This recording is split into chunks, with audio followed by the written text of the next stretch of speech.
Hey guys, today's going to be a quick video on this 2010 Chevy Equinox. It came in for a state inspection, loss of power and strong smell of exhaust, and then diagnostics so the engine light's on. I can hear it. Darn, the seat's broken. Yeah, I hate when this happens.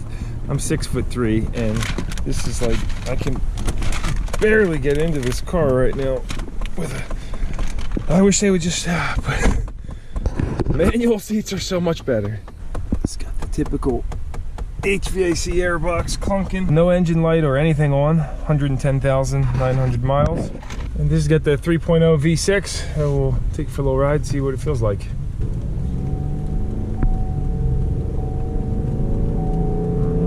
Feels great, actually. No loss of power so far. It's full acceleration here. Pulsations on braking. Look, these guys are making slabs over here. That's cool. That test drive went great. No problems at all with acceleration or smoke or smell. My knees jammed up against the dash was the biggest problem. But let's see what kind of codes we got, and if anything, any history codes, since the engine light's not on. This is the Top Don Phoenix Plus.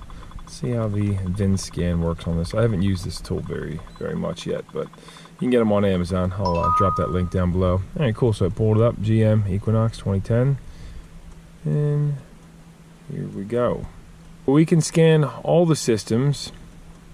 Let's do a smart scan on it, see what comes up. This will scan every computer in the car, let you know if there's any current or history codes. Okay, so let's see if I hit BCM. You got control module, ignition circuit, left front tire pressure sensor. Yeah, I'm not really worried about any body control codes, airbag codes, but as far as the ECM, they came up with nothing. No DTCs, no history, nothing.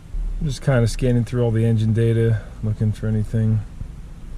Distance since last DTC cleared was 10,000 miles. Okay, so nobody cleared out the codes. Just seeing if there's anything that jumps out. Probably check the fuel trims too.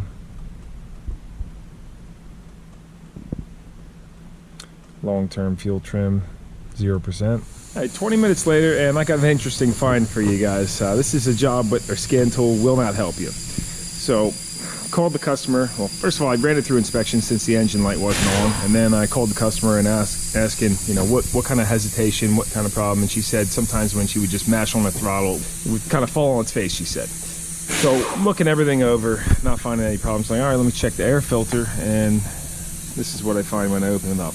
Look at that. Somebody left a napkin in here, so what was probably happening is this napkin was getting, let me get a light for you. At random times, the napkin was probably getting sucked up and blocking the mass airflow meter, and I'm surprised it didn't have any codes at all, or cause, I'm actually really surprised it didn't get sucked past this and wreak real havoc getting stuck in an intake port or something. But yeah, I'm gonna say 99% chance that was her problem, because I looked the rest of this whole car over and I was ready to scrap this video. I'm like, well, this car doesn't even have any problems at all, so not really seeing any interesting video to edit here. But anyway, that was the find. So sometimes it's just something simple. You gotta check everything. Of course, I'll look at this air filter too, but not too dirty.